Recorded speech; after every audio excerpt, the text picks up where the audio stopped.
Hello, Chair. We are now live. Thank you. Good afternoon, everyone. I'm going to start this meeting with our call to order and land acknowledgement. The Halifax Regional Municipality is located in Mi'kma'ki, the ancestral and traditional lands of the Mi'kmaq people. The municipality acknowledges the peace and friendship treaty signed in this territory and recognizes that we are all treaty people. So we'll move on to roll call. If you would please just say yes or something for the audio check after I say your name, if you're indeed here. Alex Smith, I know is absent. Brian McDonald. Here. Brian's here. Harpreet Singh. I do not see. Councillor Way Mason. Hello, is this thing on? It is. Perfect. Aaron Allen. And I don't see Aaron. Natasha Warren.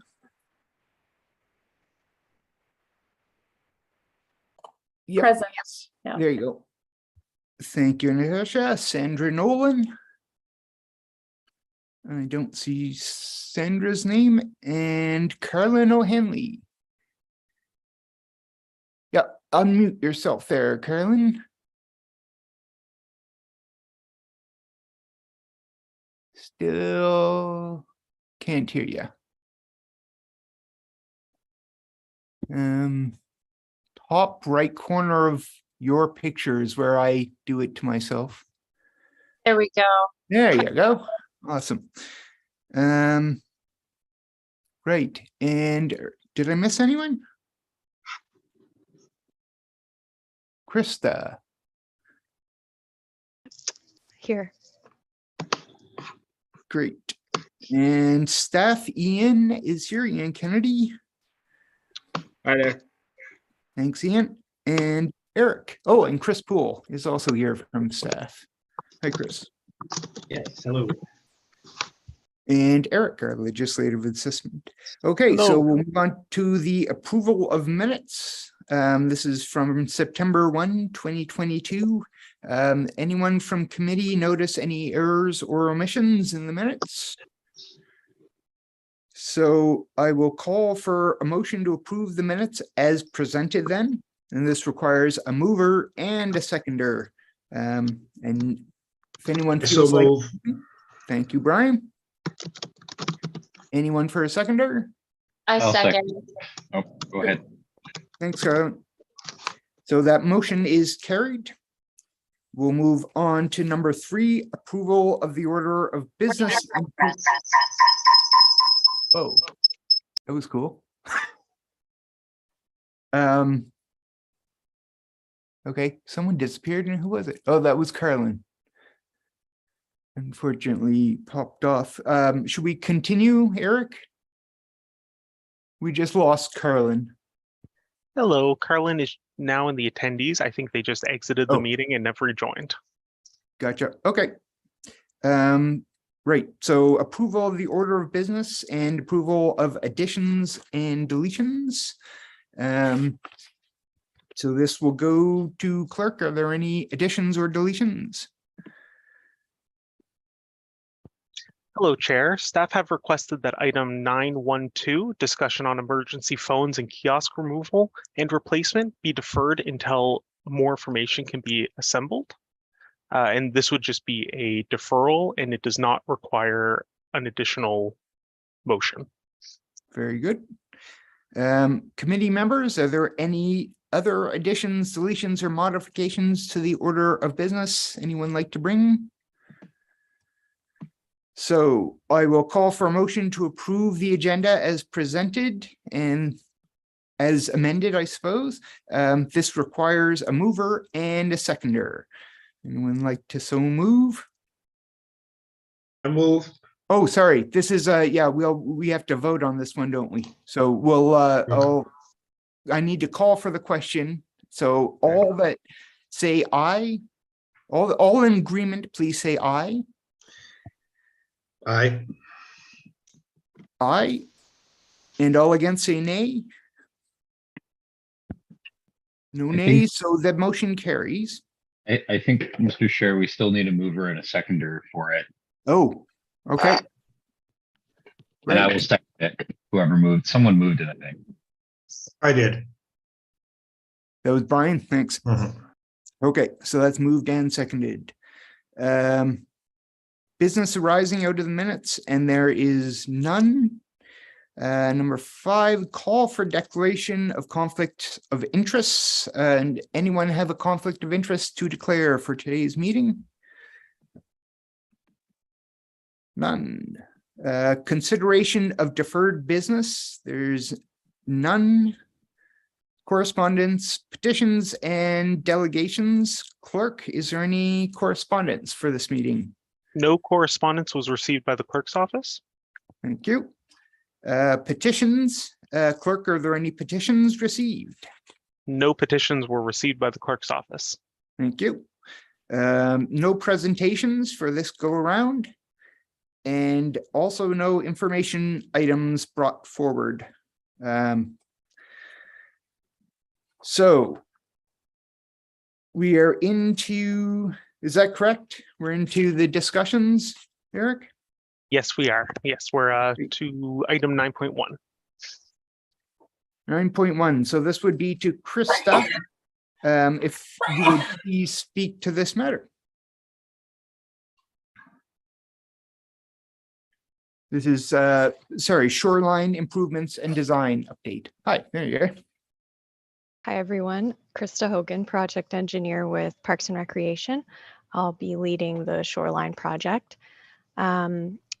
I don't have much to update you on that I don't think you maybe already haven't heard in pieces here and there. I unfortunately haven't had a chance to put the RFP out yet, but I can kind of go over some things, and it's nice to have a chance to connect with the advisory committee, and you can give me any comments you have or ask questions. So as you know, the budget 2022-23 capital budget included funding for detailed design for shoreline improvements in Point Pleasant Park. Back in January, I visited the site with Councillor Mason and some other staff members. It was fortunately right after a severe winter storm, so we did get to witness some of the impacts, which included some trail washouts and a lot of debris thrown up onto the Great Lawn areas within the park. I had another visit in the fall with Ian to go over stuff that we discussed earlier in the year after he took over his role. We looked at the fortifications. They're right on the edge of the coast now and are undermined. They're not in good shape. They're fenced off on the trail side, but of course you can still get around to them if you go down on the beach. So for the shoreline project, our project limits are from Black Rock Beach to the Bluffs. The goals of the project are implementing shoreline improvements that can reduce future maintenance requirements, improve the resiliency of the park, and preserve the values and user experiences, while also considering climate change and sea level rise. A mix of nature-based solutions and raising elevations, retreat, and armoring is what we're considering right now, hoping to lean more towards the nature-based solutions, as that is what is preferred today. The consultant's scope will include data collection and modeling, consultation with relevant stakeholders, working with HRM to develop the desired treatments. Then they would move on to detailed design drawings and cost estimates, specifications, and applications for applicable permits. Once we have hired, so when I hire a consultant, I do intend to include in their scope at least 2 presentations to the advisory committee. So I'm thinking that we would have one at the concept design phase. So once we've collected the data and reviewed possible solutions and have an idea of what approaches we want to take, we could present to the committee then and get your feedback and then move on to detailed design. And then we would have another presentation as we develop the design and have cost estimates and construction phasing plans. So for the fortifications, what we're looking at doing is hiring an archaeologist to document the fortifications and recommend what approach we should take. Given lots of work has been done on the comprehensive plan for the park, and there were other shoreline studies done in the past, but with the erosion that's happened since those were done, because they were done more than 10 years ago, the Point Pleasant Park battery is it's undermined, and it's not, those reports recommended entombing them. That's not likely the best approach anymore. So what will likely happen is we'll document them, and we will either fully remove them or partially remove and entomb the remaining. So those two RFPs, I'm hoping to get to in the very near future finally. And the process for those, the shoreline design will be a publicly posted RFP.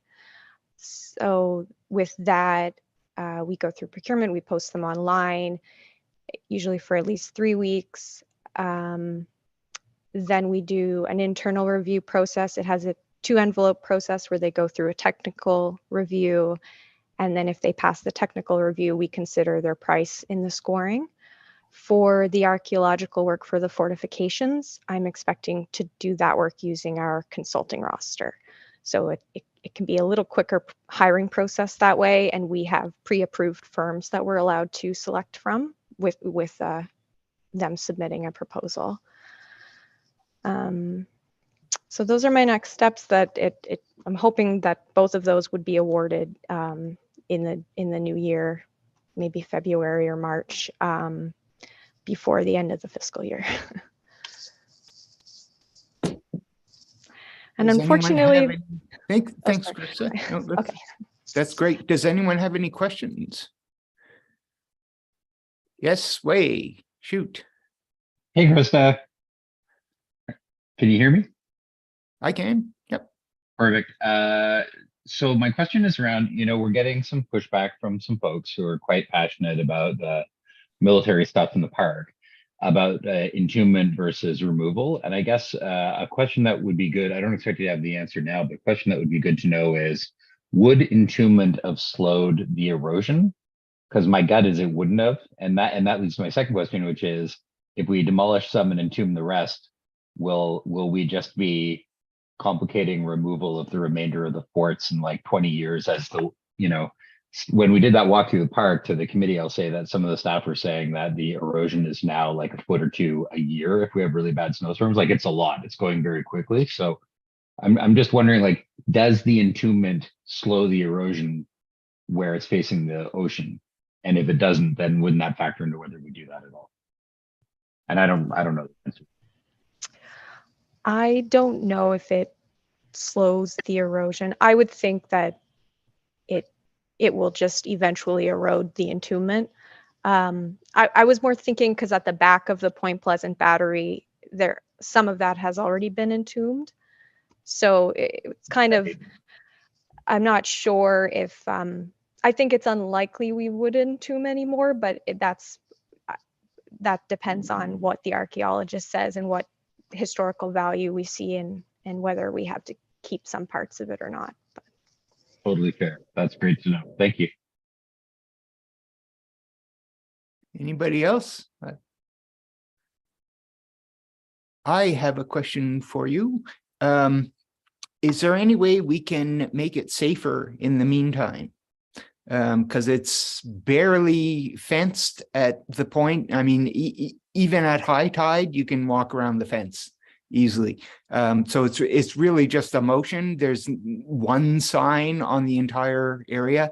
Every time I walk by, there were people on there, usually adults, mind you. So, I'm not, perhaps it's not something the city's concerned about. It's something I've heard a lot from park users about, and it really scares me when I've looked around the edge of it, especially recently. The stuff is just collapsing. So Is that something that's part of the plan? Is anyone looking at the safety issues?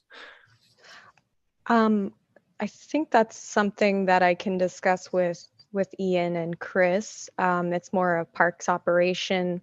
I haven't been looking at short-term safety around the structures.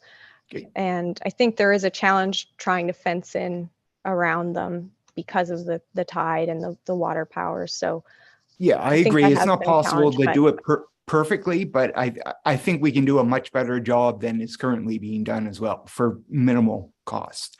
I would think. I mean, people build docks out into the water all the time. They don't wash away, right? So we should be able to at least cover the sides. But okay, I just wanted to bring that in. That's when we're talking about that, the battery, that's always the first place my mind goes is, God, I hope it doesn't fall down on someone.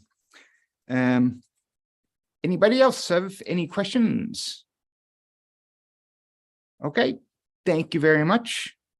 We will move on to the next item, which is Point Pleasant Park Advisory Committee proposed 2023 meeting schedule.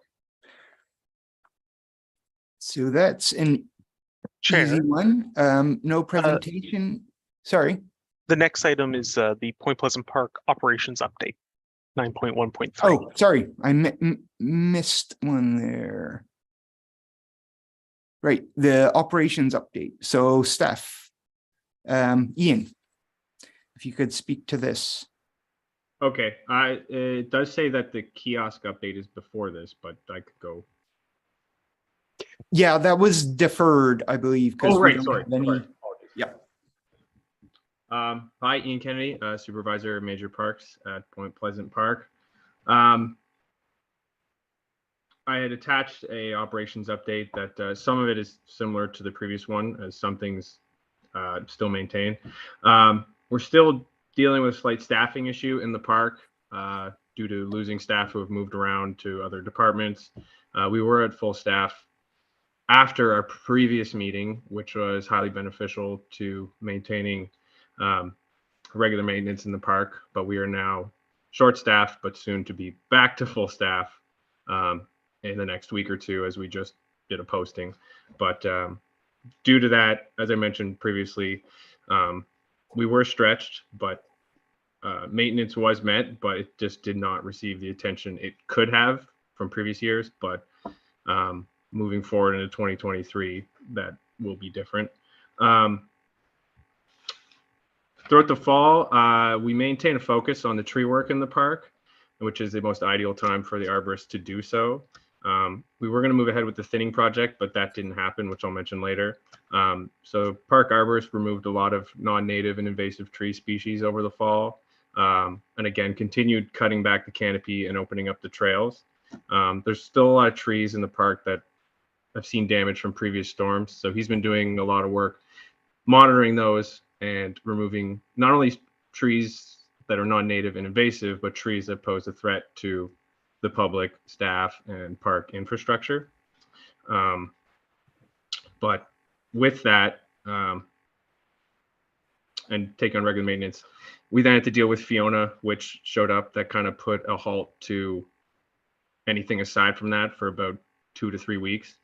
Fortunately, the park fared quite well in Fiona. We were worried that we would see more damage, but due to the direction that the winds were in, the park actually did really well. And fortunately, we were able to have the park open in, I believe, less than a week. The storm landed on a Saturday morning, and we had the park open by, I believe, Thursday or Friday of that week, which is good considering in previous years the park was closed for upwards of, in Dorian, I believe it was closed for upwards of 2 to 3 weeks due to large trees coming out.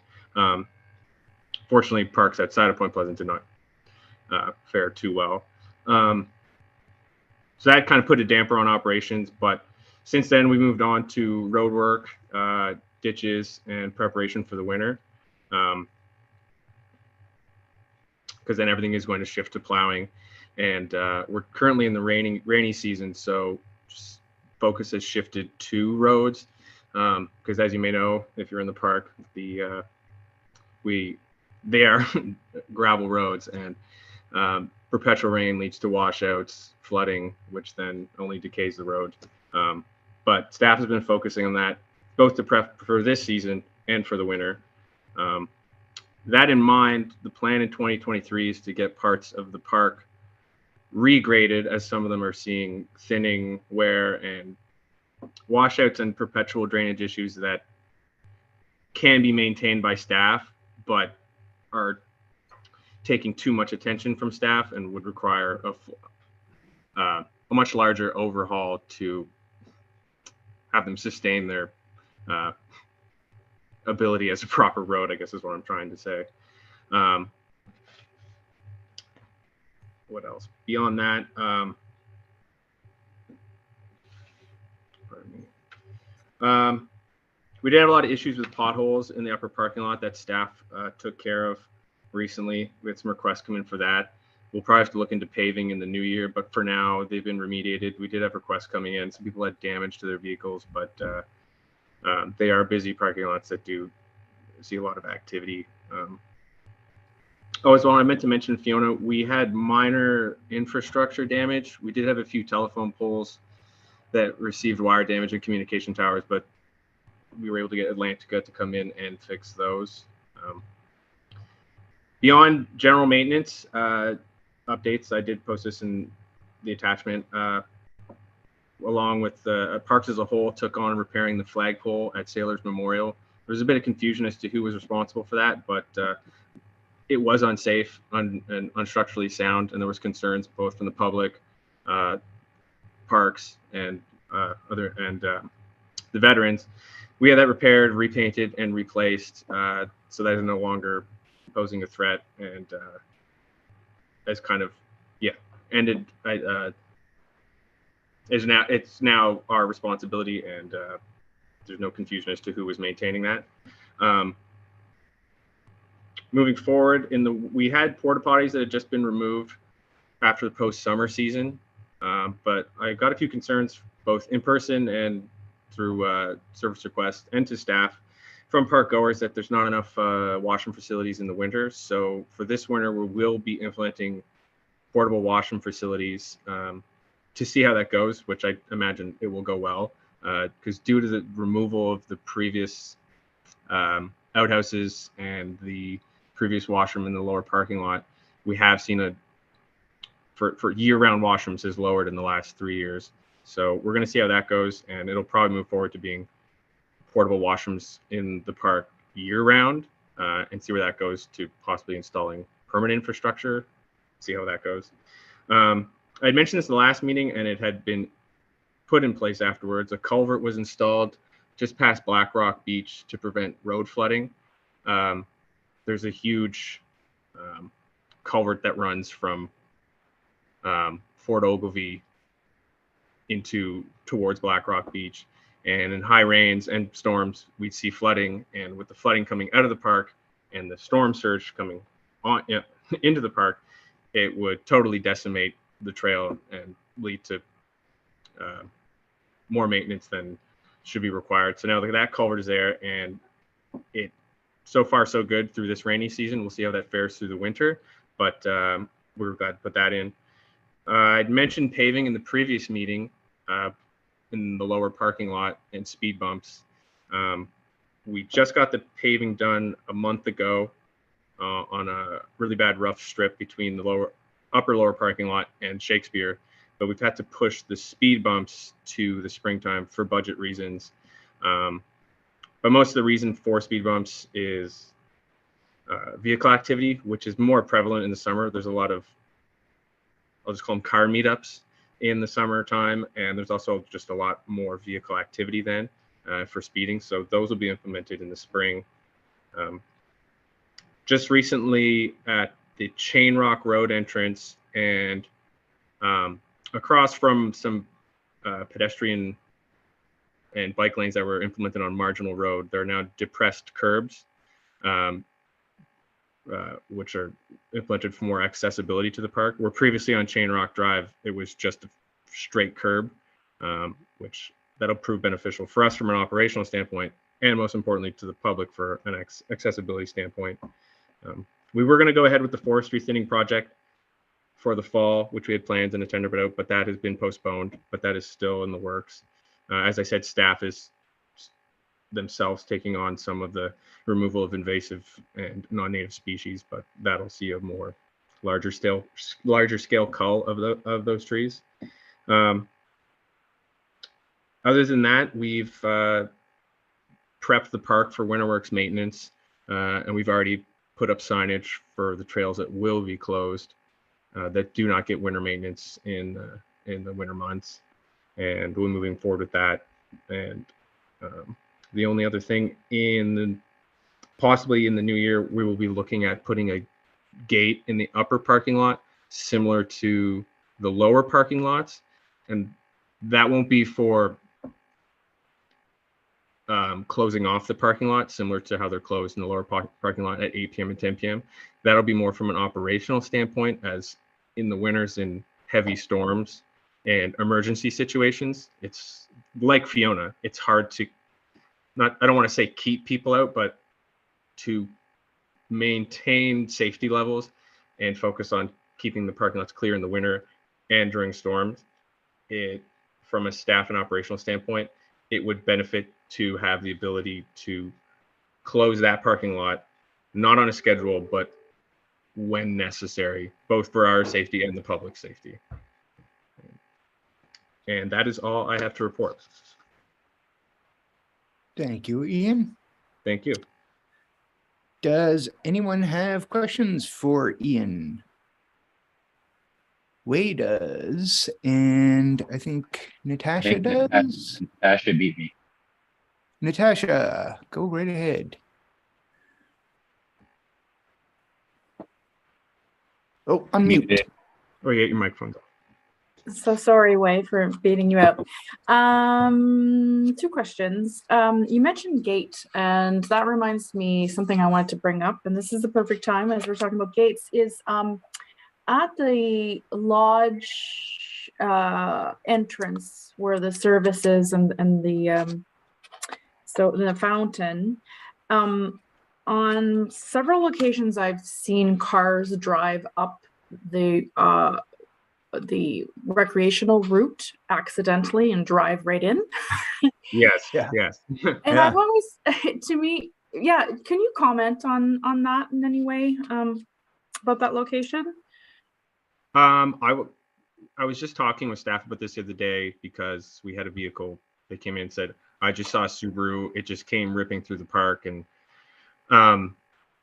there is signage at the front of the park that says no cars, but there has been occasions where we do meet someone that's driving the park. And like our example we used the other day, it's like there was someone here once from Idaho, and they had Idaho plates and they had no idea. And it's like, you can't be driving here. Oh my Lord.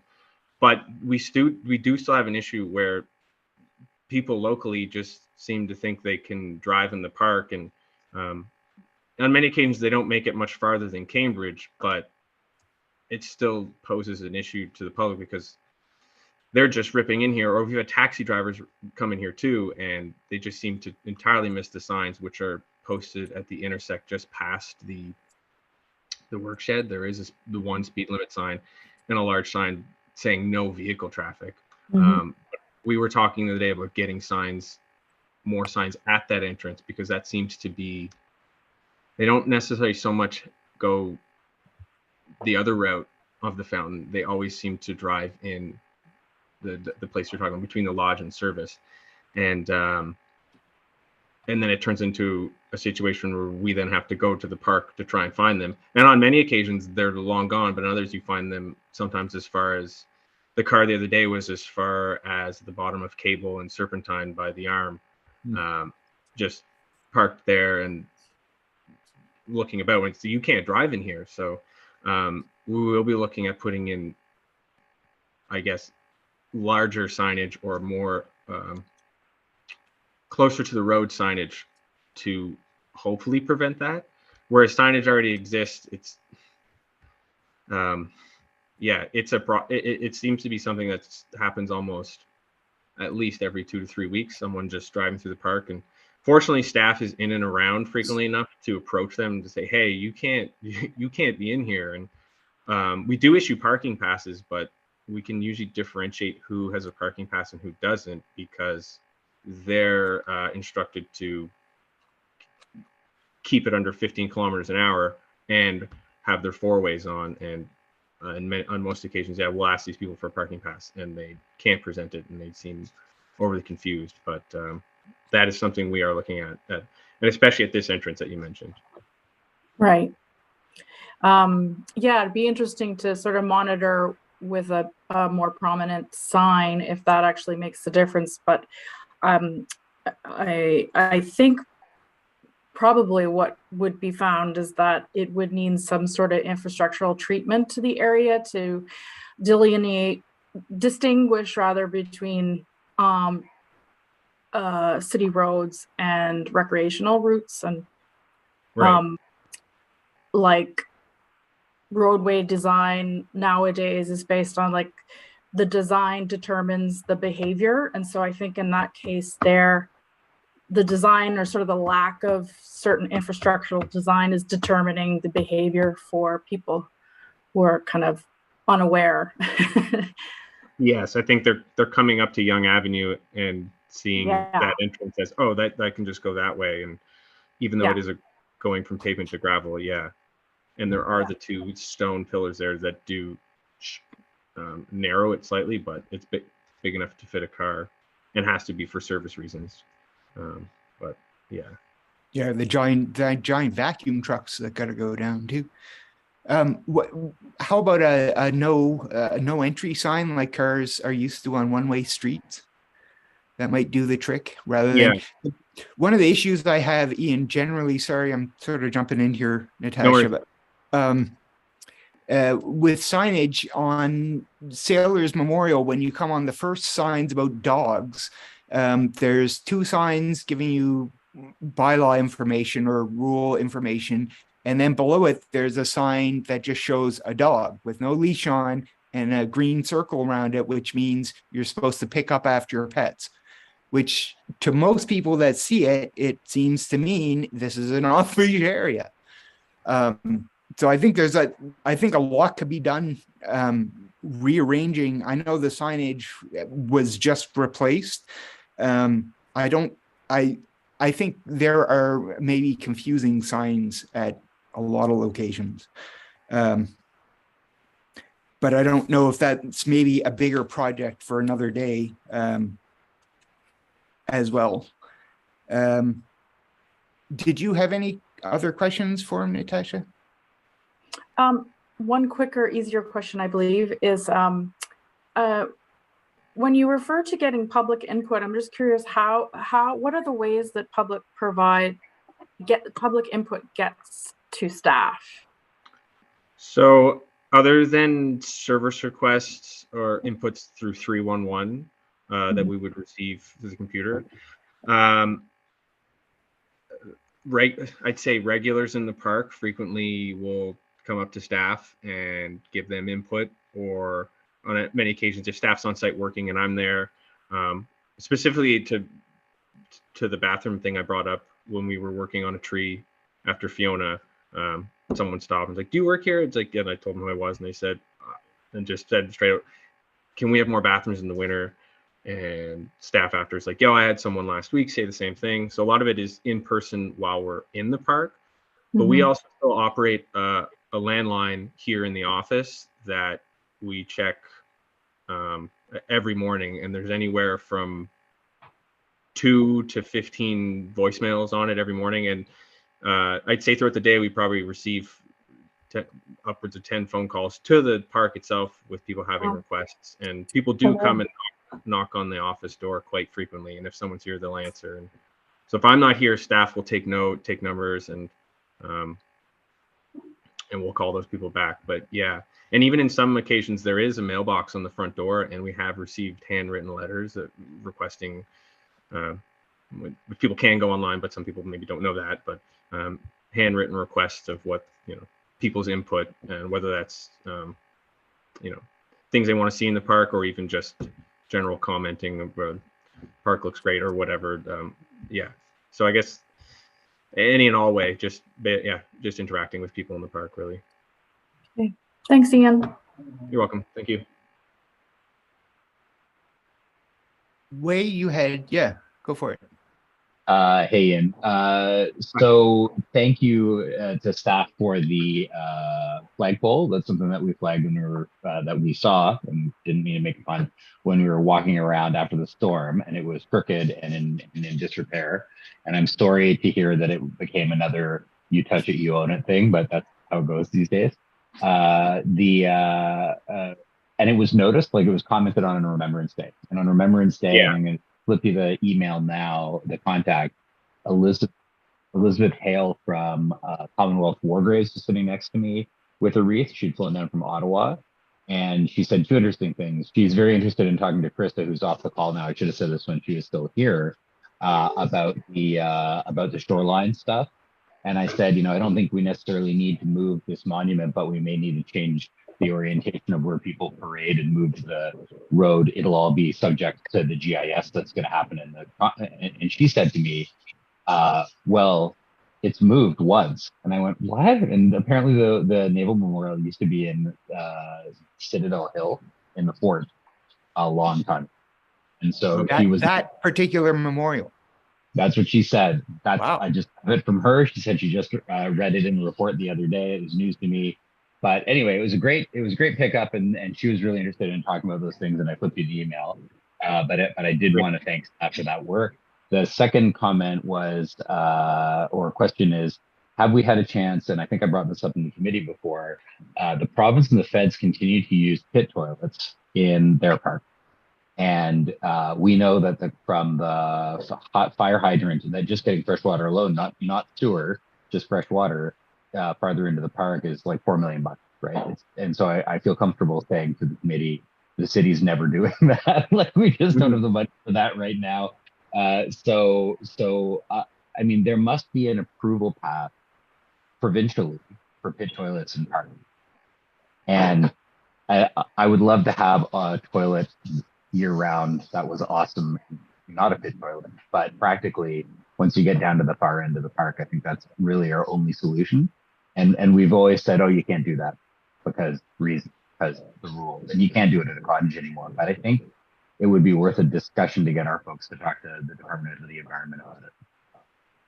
Yeah, it'd be worth something to look into, because I know, like you said, it would be incredibly costly, and existing plumbing infrastructure here in the park is incredibly old, even within the facilities we have within our work depot. And yeah, to get something like that, especially down that end, would be massive. But since those pit toilets and have been removed, it's even as staff, it's noticeable. You're like, we would use those facilities as well, but almost they had to be removed. But since then, it's been an ongoing thing. And but when they're full, they're full. Like that, like we had those at our cottages back in the day, and that. But the question is, can we dig a new pit?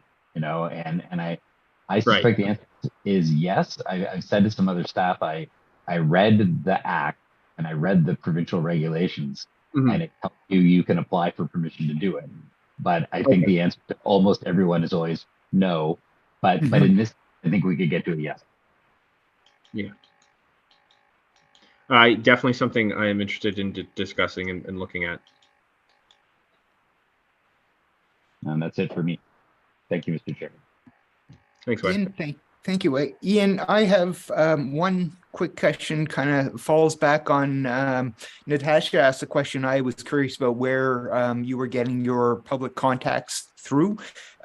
So I have a question about a map. What map do you guys use? Because when I have to call for fires, for example, they don't seem to have a map of the park that has the park trails. And the same for 311. When I I've shown 311 where fire pits are and tried to explain to them, they seem to have a hard time following. I'm wondering, do you guys have like a standardized map that you use within the parks?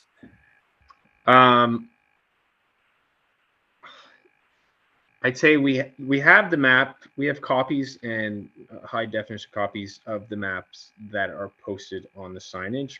But I'd say here in the park, we have, like in the office, we probably have anywhere of upwards of 15 different maps we have that date back as far as 30 years that reference different things. Like we have a separate map that references the phones at the kiosks, where we have other maps that have the trails on them and don't, and then other ones that are more what do you want to say, archaic looking and hand drawn. So Wow. we kind of, as staff, we use the one that is most often the one that is on the signage. And Okay. I believe if you remember the pamphlets that used to be in the kiosks, that one as well. I'd say most of our equipment has those pamphlets in them just for staff reference. Okay. But as far as ones that have a detailed trail, like the walking, are you referring to like the walking trails, or more so the like Not the dust- little ones, just the main gravel. I mean, if I have to, it's usually in the same places, but just the main trails more than anything. I'm just concerned there's not one map and it's difficult to funnel information through. But if you guys seem to be getting it regardless, then I guess it's not an issue. Yeah, I mean, sorry, go ahead. Yeah, it is concerning that the fire doesn't have a copy of that map, so it would be good to reach out and send them one. I would say that the best one anyone could use is the one that especially has been updated for the new signage, because I know previously that one did have some trails on it that didn't actually exist, but Yeah. that's been corrected. Gotcha. But that would be the most I'd say most helpful or most consistent map anyone uses. I mean, we have more detailed maps that have the unofficial trails on them, but Mhm. some of them are even hand drawn or added to copies that just have been here in the office. But yeah. So when you're getting complaints, they're not giving you, it's not location based issues. Sometimes I I think it depends who is, if it's someone that has frequented the park for decades and can, say, hey, I was on Fur Walk and it's right here. It may be that detailed, or it's like, I was halfway down Serpentine, but it depends who's putting in the complaint and how well they know the park. Okay.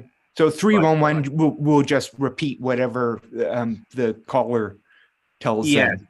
Yes. Gotcha. And you can access that map. Like, I guess it all depends how well people know the resources to access that map, because it is available on the halifax.ca website. That's the one I usually try and go by, but I just wanted to make sure if I'm referring other people to a map, it's the one we should all be using. So that would be the best one to use. Great. Thanks, Ian. Thank you. Any other questions for Ian? Okay. Thank you. I believe that's, you are released. Thanks, Ian. We're on to 914, which is the meeting schedule. Eric, there's no presentation for this, correct? Yes, that is correct. But we do require a mover and a seconder, and the mover should read the motion. Which would be that Point Pleasant Park Advisory Committee approved the proposed 2023 Point Pleasant Park Advisory Committee meeting schedule as circulated. So can we have a mover? I move. Thank you, Carolyn. And can you just read that out for us? You move that. Do you have the notes handy? Yes, I do. Give me one sec. I have them open here. Perfect. Okay. Information brought forward, correspondence. Yeah, we're on 914. It's on third. 914. Oops, I kept going past it.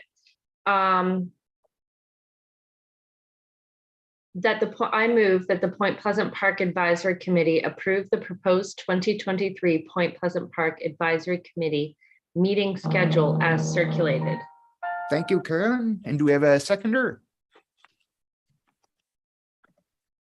Yeah, Natasha, seconds.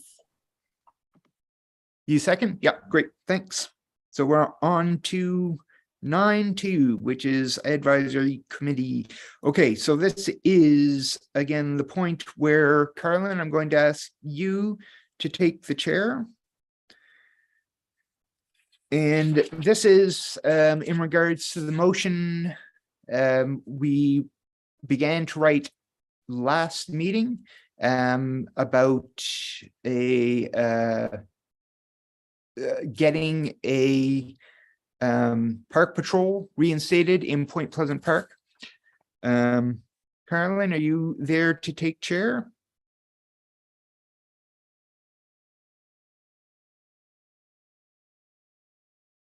Is Carolyn muted? Carolyn?